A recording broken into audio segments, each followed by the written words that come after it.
Okay, so for this project, we are going to be making this cute little treat box. Now, obviously, you can do whatever colors you want in the front right here. For this one, I did purple and orange, but for the next one that we're going to make, I'm going to do this part yellow, and I'm going to do the HTV on the top. I'm going to do that in black, but like I said, you can do whatever color you like. So let's go ahead and do the supplies. We're going to be using my Cricut Explorer Air 2. I've got a light grip and a standard grip mat, and the only reason I have two of them is because this, the light grip one, I'm going to use that for my white, which is going to cut out my skeleton, only because I want a little bit more grip. This standard grip mat isn't a really sticky one, but it'll work perfect for my other cardstock. So I just like to kind of rotate back and forth. And I do like to, when I'm doing projects that are more intricate, for my light grip mat, I'm actually going to leave my skeleton right on the mat, and then I will pick that up and glue it as we go. But you'll see in the tutorial when we get there. Like I said, different colors of cardstock. I've got my weeding tools. I am going to be using my scoring stylus. Got my bone folder. I am going to use a little piece of contact paper to help transfer the little fingers of the skeleton onto our box. I'll show you how to do that as well. This is the glue I'm using. This is the Barely Art Precision Craft Glue. I've got some little foam squares, and these are optional. If you don't want to do the squares, you don't have to. And I have got foam tape. We're going to use it on the back of the skeleton. I have my EasyPress Mini that's going to put our HTV onto our cardstock, heating mat, and a little Teflon sheet. I think that's it. Let's go ahead, get into Design Space. I'll show you how to get it all set up. Then I'll take you step by step and show you how to make this adorable little treat box. All right, so this is what your SVG is going to look like when it lands on your canvas. I'm going to go ahead and you can either right click and ungroup it, or you can come up here and ungroup it. Okay, and I'm just going to move this over to the side. You can see here, this is your skeleton, the backer of the skeleton, and this little tombstone here. On this part, I'm going to move this over. Like I said, I'm going to change the colors on this. Now, whatever you have on your screen here is just for visual purposes. The color that you cut your project from is actually what's going to matter when you get over to the cut side. But I'm just going to go ahead and change this to yellow, so I remember that that's what I'm going to cut it out of. And this is going to be cut out of black, but I'm going to actually make this darker color here, just because I don't want my my cardstock from my box and my HTV to land on the same cutting mat when we get over to the cutting side, because it's going to be cut out of different materials. So the little box right here, if you drop this down, this part here, you want to click on that, come up to your operations and change that to score, and then click on this and click attach. And that's going to tell your machine to score your box and then to cut it out. Okay, I know you can't see it right here. Let me go ahead and change the color on here so you can see what the score lines look like. Click on this. Just move this up here so you can see. Okay, so now you can see the score lines on there. Okay, let's go ahead and undo that so it goes back to black. But that's all you have to do for this part. I am using my Cricut Explorer 2, so my machine has been selected. We're going to click Make. Oh, let's go ahead and save this.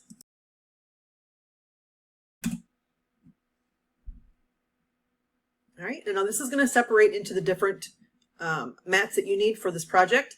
For my skeleton, I'm going to be using 110-pound cardstock. It's the white that I use. This is my favorite white. It just cuts really easy with my machine, but you can use whatever you're comfortable with. And then this part is the box in the back of the skeleton. Then we've got, this is the HTV, so we're going to make sure that this one is mirrored. And then we've got the yellow and then the backer right there. And you want to make sure on your black that it does say score and then basic cut. So if this does not say score, it means you forgot to do something, so go back and fix that. We're going to cut this first. I'm going to click continue, and this is where you're going to select the material that you're going to use for your project. Okay, I have my dial set to custom on my Cricut Explorer Air 2. If you don't have a dial that says custom because you're using a different machine, then you don't have to worry about that, but I like to mention that. For my 110-pound cardstock for my white, I am going to be using heavy cardstock and more pressure. And then when I get down to my other ones, the rest of the cardstock is all Encore cardstock. And for those, I use heavy cardstock with less pressure. Those are just the settings that work good for my machine. Obviously, you want to test cut your cardstock if you've not done this project or a project like this before. This one down here is my HTV, so I want to make sure that this is going to be set to everyday iron-on. And then we've got those as well. Those are the Encore. But I am going to go ahead and turn that off because I'm going to be using heavy cardstock with more pressure for my white one here. But I'm going to cut that out first, then I'll get through the rest of them, get it all put together, and we'll make ourselves a cute little treat box. Okay, first thing I'm going to do is I'm going to put my scoring stylus in. We don't need this one for the very first cut that we're doing, but I'm someone who always forgets to put this in, so I'm going to do that first. If you've not used one before, there's a little dot that's right on here. You just open your clamp A, stick that in, and then close that. And I'm going to be cutting my little skeleton first. Put that down and use my brayer.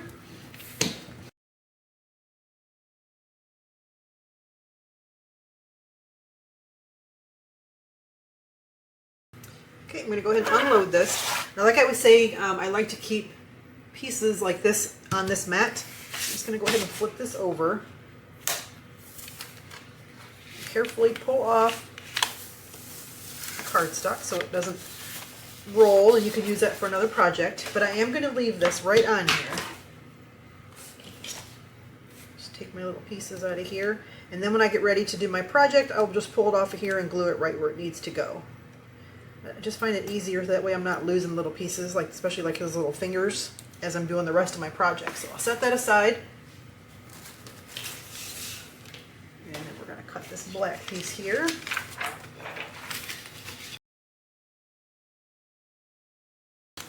I'm going to go back over to my computer and make sure that my paper setting is how I need it to be, and my scoring stylus is in the machine.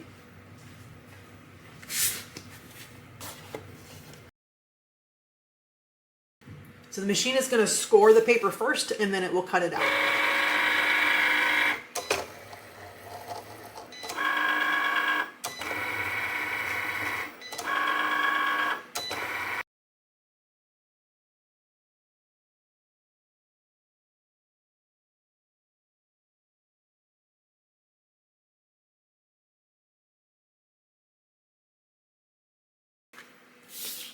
And then next up on my cutting machine in Cricut Design Space is asking to cut the HTV. So you want to make sure that your shiny side is down.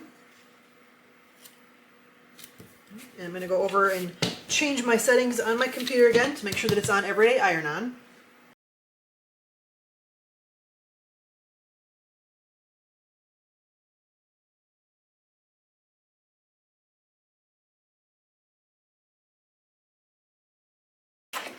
Alright, all our pieces are cut out, so I'm going to go ahead and turn this off because we don't need this anymore.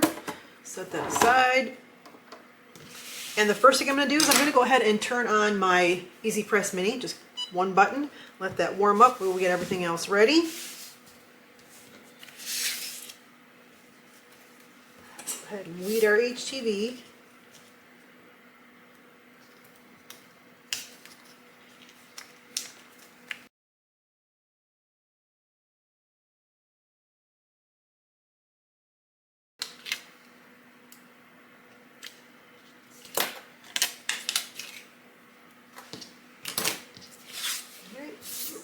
And fold this box here. That little sound was that our HTV or our mini press is ready. So actually let's go ahead and do that first. So this is going to go on here. Flip that over. Make sure there's no extra little bits in there. And I'm just going to line this up. I think this would be cute with if you were making this like for one of your kids or a grandkid or maybe a Halloween party for the kids, you could put names on here. I think that would be really cute. Make it personalized. Get you guys a little closer here. All right. So I just went ahead and laid that on there. I'm going to put my Teflon sheet on top of it and then just run your mini press on top of it. It doesn't take very long. Just trying to get it to release here.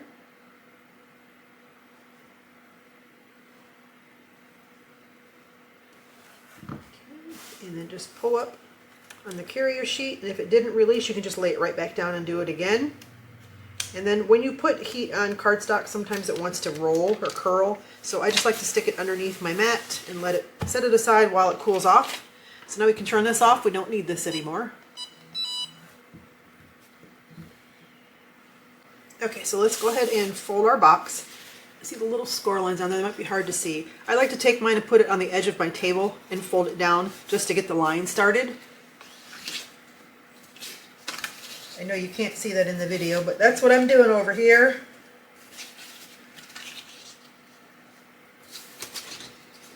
My eyes are not the best, so sometimes it helps me to get a head start on my creases before I actually fold them.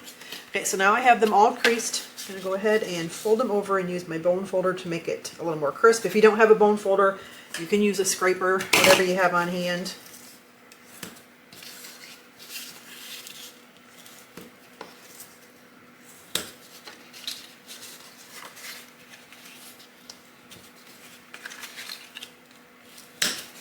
And then I just like to take these and fold these part out.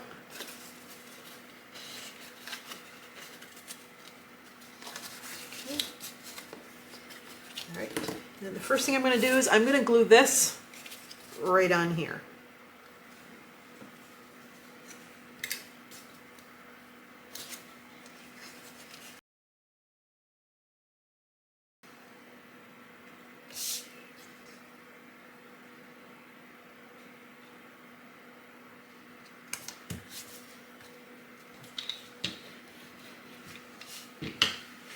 Okay, set that aside, and I'm going to go ahead and glue my skeleton on now.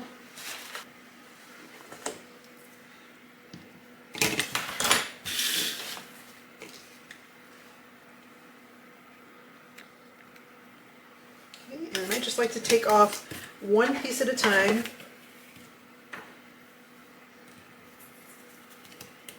And then add the glue to the back, and then put it on.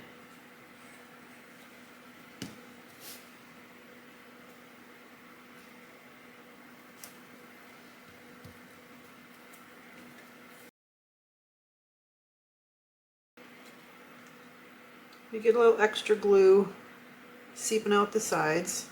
This glue dries clear, so you don't really have to worry about it, but if your glue doesn't dry clear, make sure you just do little dots.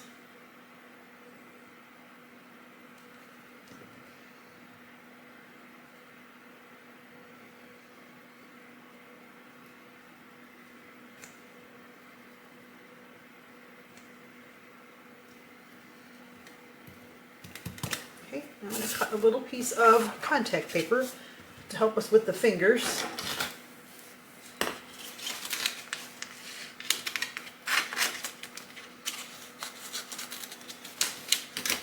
This, you don't want to use transfer tape on cardstock because it will rip it. So cardstock works really well. I mean, contact paper works really well, or you could use Glad Press and Seal. I've had people say they've used that before, but I have not had a whole lot of luck with that.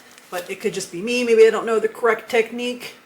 But for this, just take your contact paper. Now I did put it on my heat mat just for a second to get some of the sticky off, just in case it was too sticky. It might rip my paper here. Just go ahead and push that right on top of the little fingers, and then you're going to pull up and it'll come with it. If it doesn't want to come with it, flip it over and pull it off that way and give it a little help. It's not as sticky as transfer tape, so it might need a little help there. All right, there's one. So now we know that that goes here. And same thing with the other part. We're just going to do just little dots of glue. Don't need a whole lot.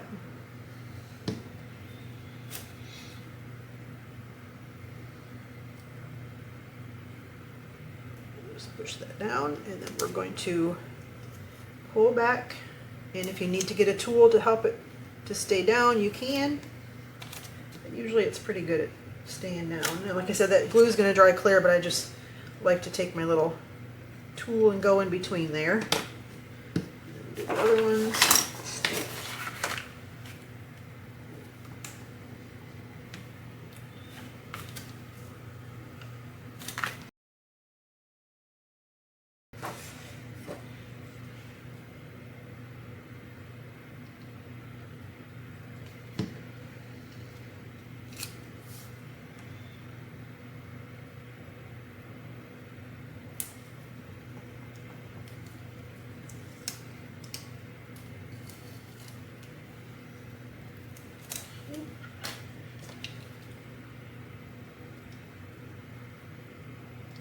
Oop.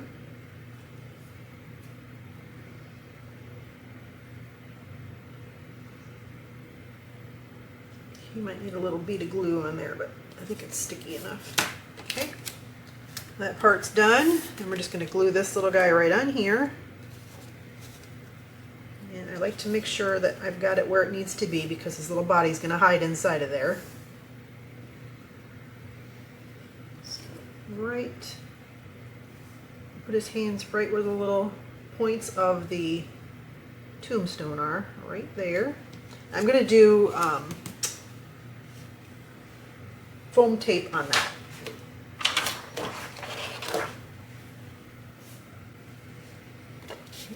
Do little strips. You don't need a whole lot. And I'm going to cut it down. I found these scissors, they have a coating on them so you can cut foam tape so they don't get sticky like when using your Cricut scissors. I ruined a couple pairs of regular scissors getting that stick on there, so now I use these. And you can just mold that how you need to. You don't need to do it right at the top because it's not going to show, but I mean it's not going to stick, but okay. I went ahead and put it on there anyway.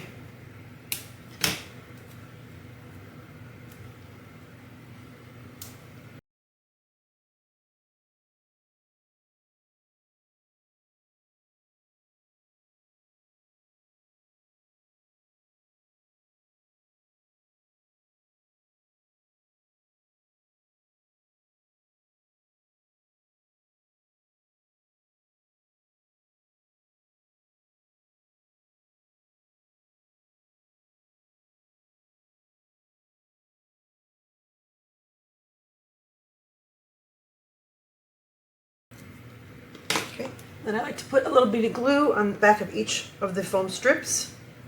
If you've put adhesive on cardstock before, you know as soon as you touch it, it's going to stick, and then you try to pick it up and it's going to rip.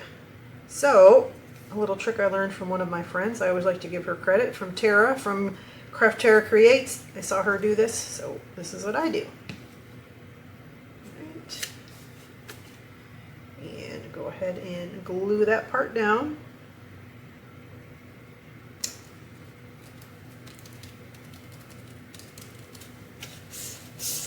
Before we glue anything else, we're going to go ahead and put that treat box on there.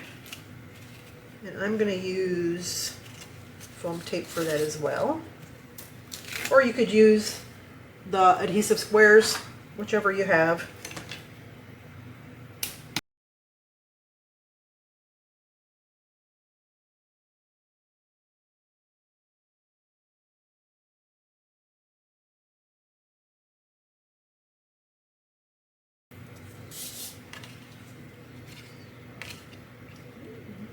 That lined up. Push that down. Okay, and then we're going to put glue on the inside of these little strips right here.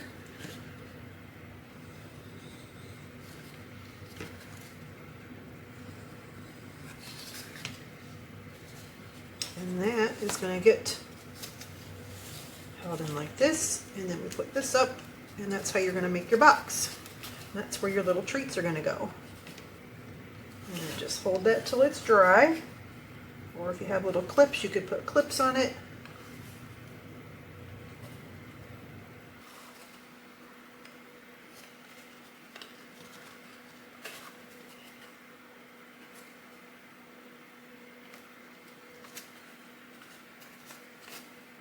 And that's it. Look how cute that was.